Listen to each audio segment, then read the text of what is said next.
para ele renovei, aí embaixo aí tem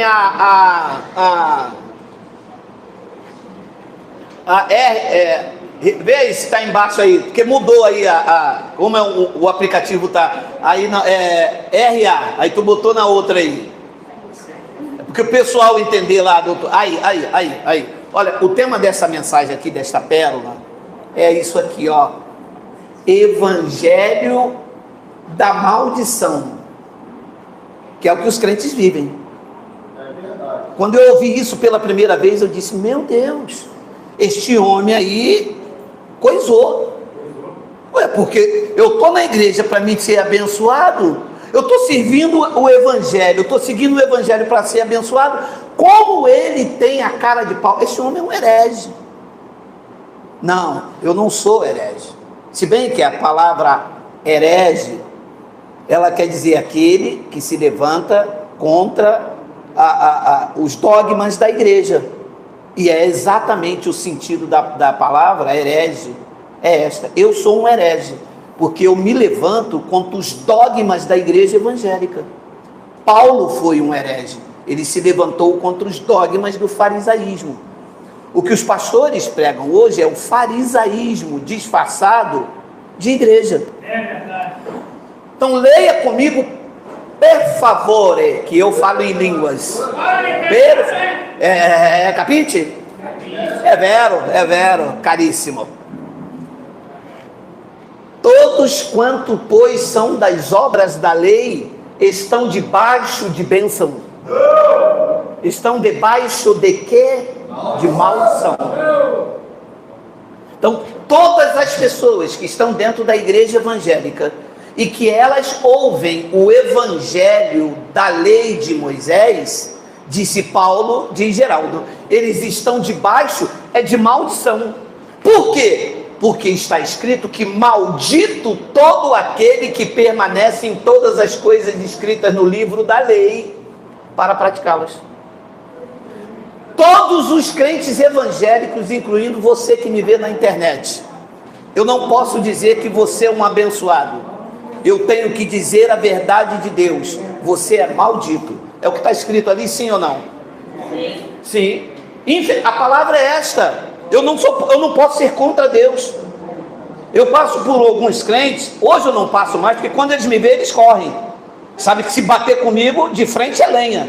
Eu vou lá, ele me disse, mas você, tudo seu é no evangelho? Você queria que fosse aonde? No alguidar? No pandeiro? Se bem que não tem problema nenhum. Deus ama mais quem usa o alguidar do que quem é evangélico. Você sabia disso?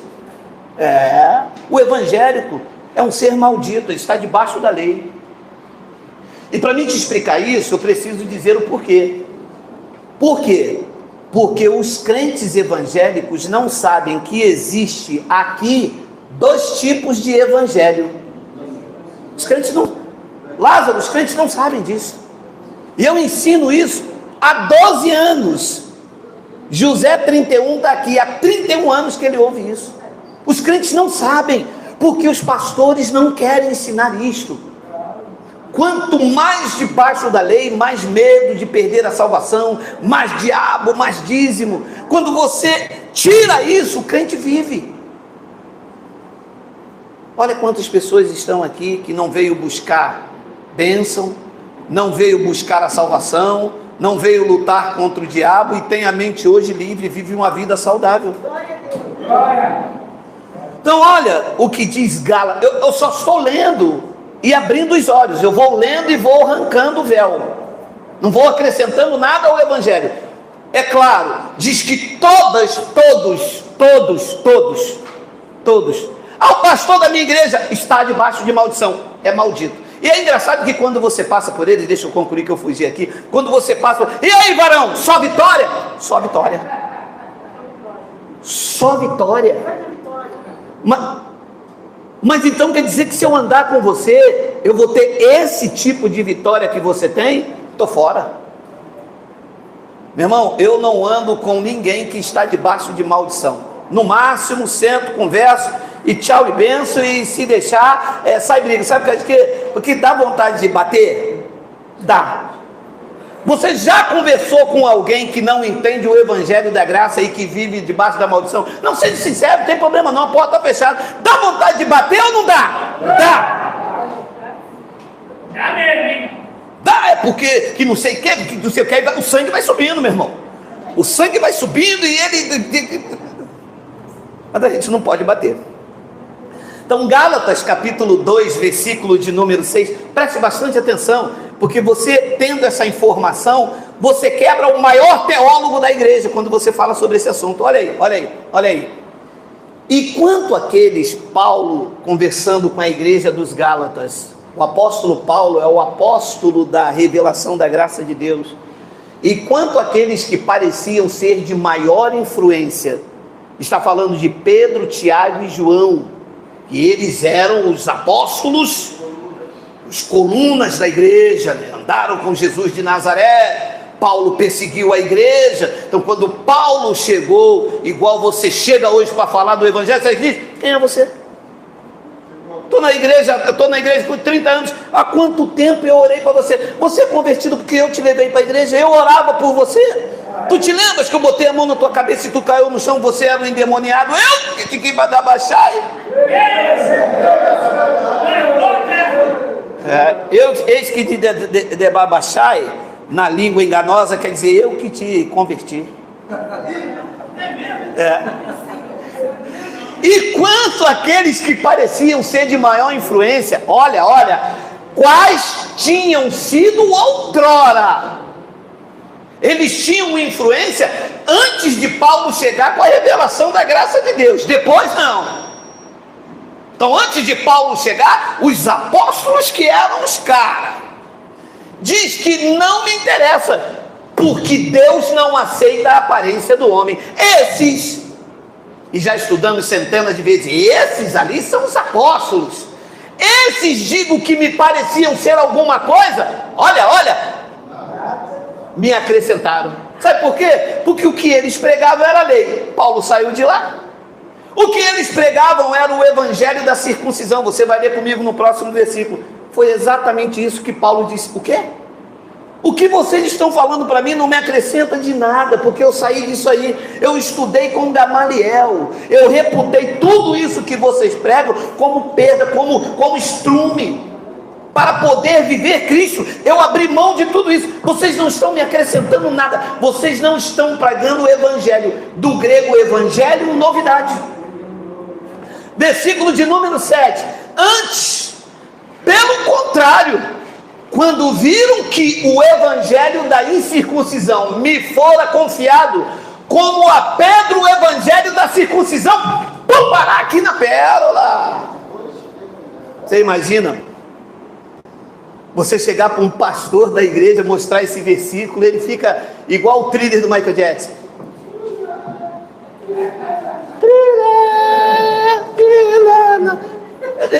Mas o que quer dizer isso?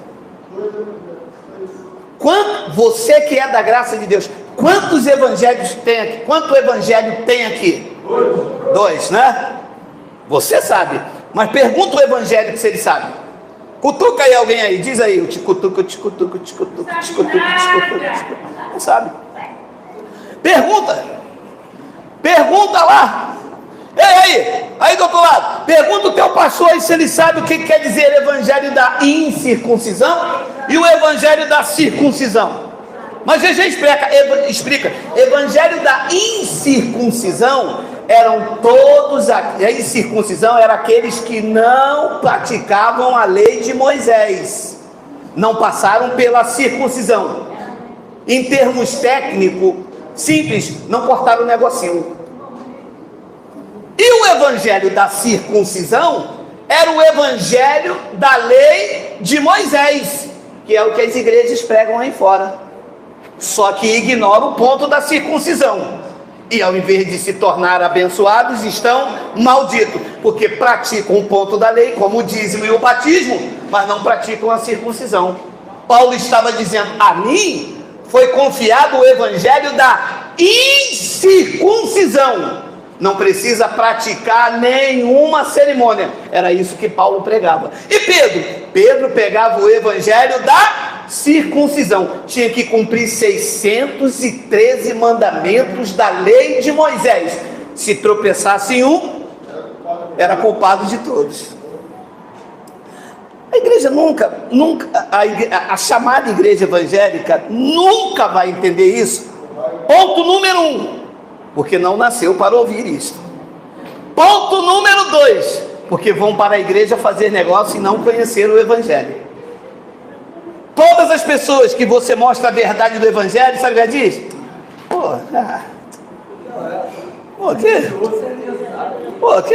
Cara, vou perder meu tempo com isso, cara. Meu filho está nas drogas lá. Eu trouxe aqui o maço de cigarro dele para o pastor orar aqui. Para todas as vezes que ele botar a boca nesse cigarro, dar um negócio aqui. Você acha que eu vou pegar perdendo tempo conhecer Deus, cara?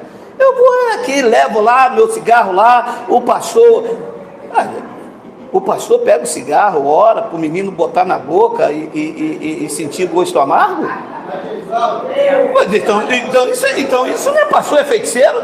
Funciona ao vivo, eu vi. Você sabe? Na hora de comida. Opa! Vou levar lá na boca de fumo, lá em vez da polícia entrar, ó. Cláudio Castro, não faz mais nada disso não. Chama o pastor lá, ele faz uma oração nas maconhas, quando aqueles meninos fumar, eles gofam. Eu tenho no Rio direto da família. Eu tenho.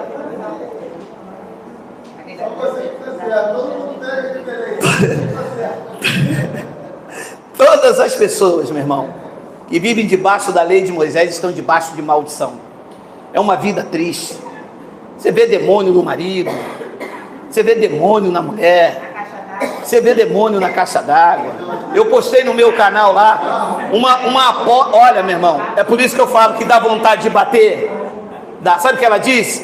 Que tem um demônio que mora dentro do guarda-roupa. Olha, tá no meu canal lá, depois eu compartilho com vocês. Tem um demônio que mora dentro do guarda-roupa, ele fica escondido. Quando a mulher separa do homem, se o homem dormir sozinho, esse demônio se transforma numa pombagira e de noite entra debaixo do cobertor. Mas com essas palavras, assim sério, quase 20 mil pessoas, igreja, glória, vou me separar hoje, na baixúria. Se for o homem, meu irmão, diz que aquele demônio que está lá vira num Exu. Mas um Exu assim igual a mim, negão, do cabelo preto, pintado. Meu irmão, pelo amor de Deus, Luiz, e as pessoas aceitam isto como voz de Deus. As pessoas dizem, Deus bradou lá.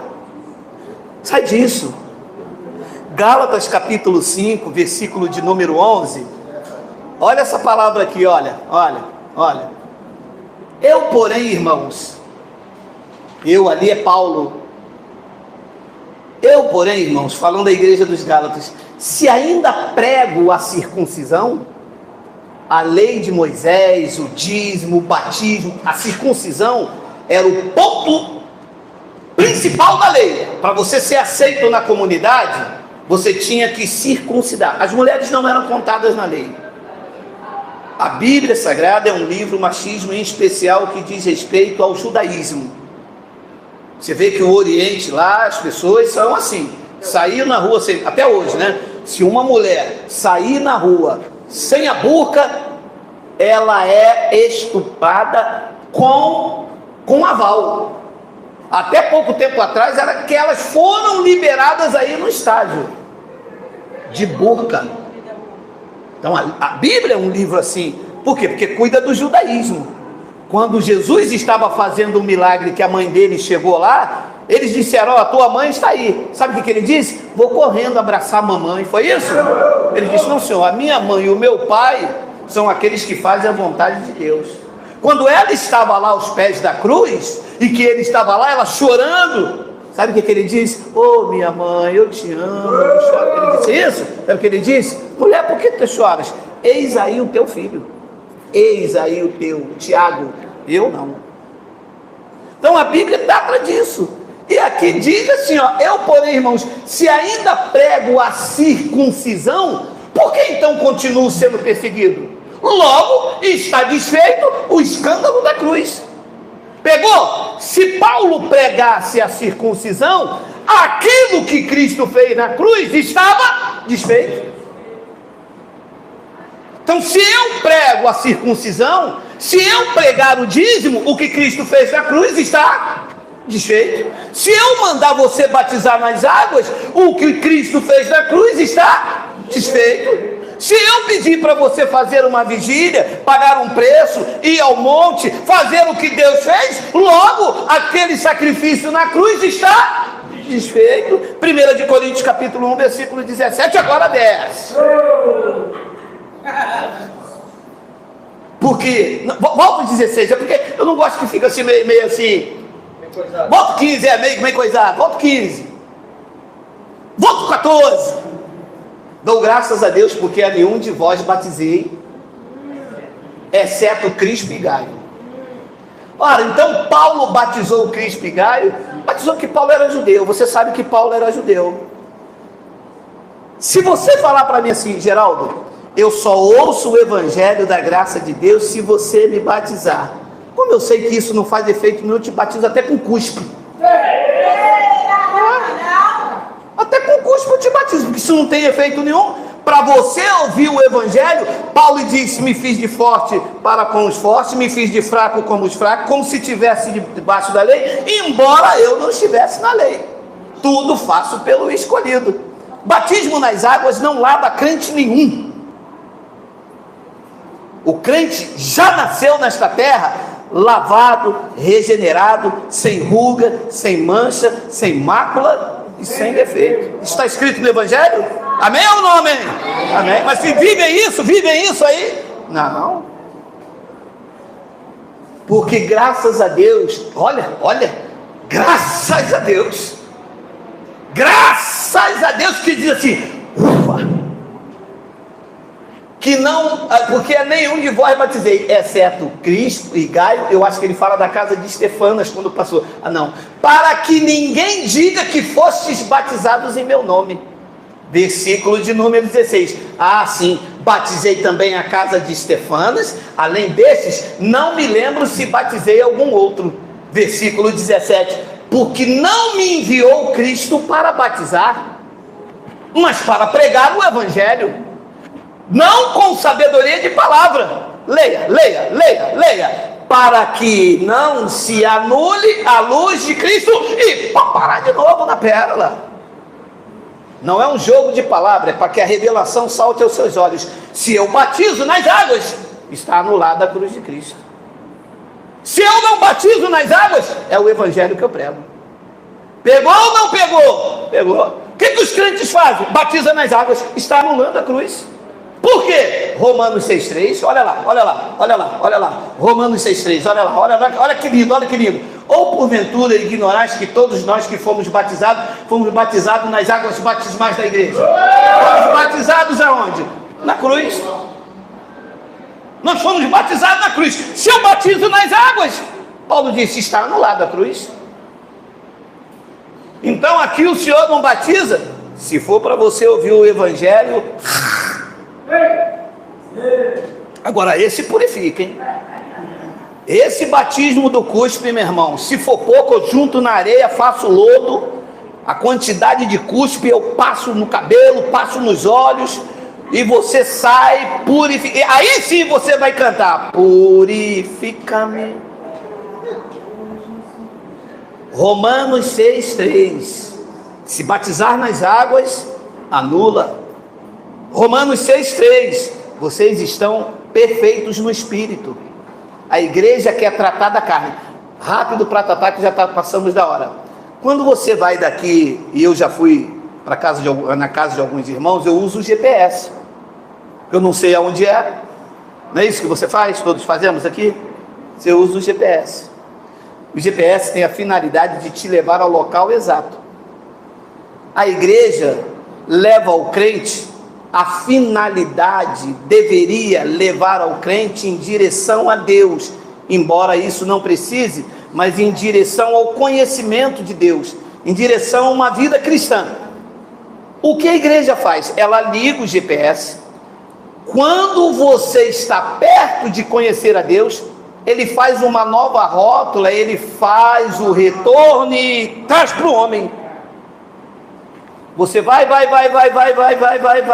escola bíblica dominical, ensina um montão de porcaria. Quando você vai próximo a Deus, que Ele vê que você vai conhecer a Deus, Ele vai reformular a rota e você acaba no homem. Tem que orar, tem que jejuar, tem que apresentar o sacrifício, tem que jejuar, tem que falar com o pastor, comprou um carro, tem que mostrar o pastor, está namorando, tem que mostrar o pastor. Ué, o GPS, ao invés de levar a Deus para um novo e vivo caminho, está trazendo ao homem. Tudo depende do homem, pelo antigo e velho caminho.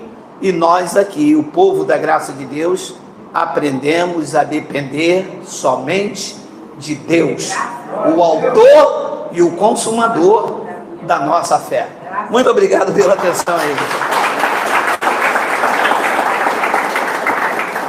Quem vive o Evangelho